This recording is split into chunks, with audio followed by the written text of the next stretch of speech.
Welcome to our channel. Today we how to automate user research with Lookback, beginner guide step by step clearly. Begin by creating your Lookback account if you haven't done so already. Visit lookback.io and click on the sign up button. Fill out the necessary information to register your account. Once your account is set up, log into the platform.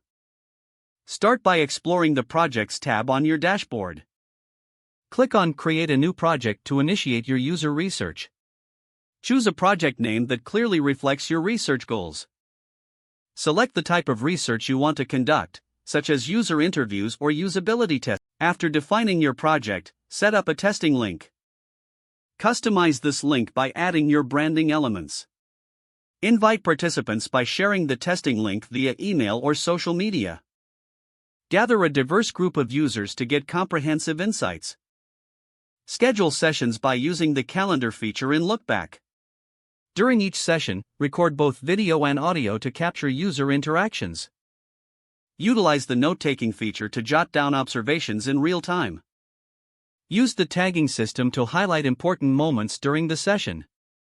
Once the sessions are complete, access the recordings in your project dashboard. Review the recordings and begin analyzing participant feedback. Share insights with your team by exporting highlights and notes. Utilize the analysis tools provided by Lookback to track recurring themes.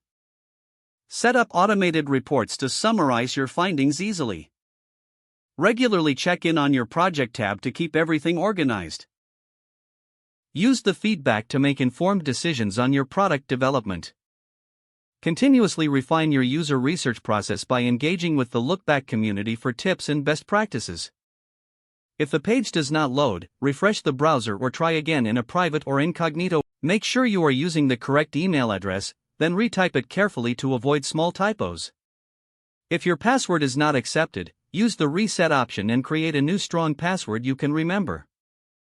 Check your spam folder for verification or security emails, then complete any requested confirmation steps. Don't forget to like this video and subscribe to our channel for more step-by-step tech guides.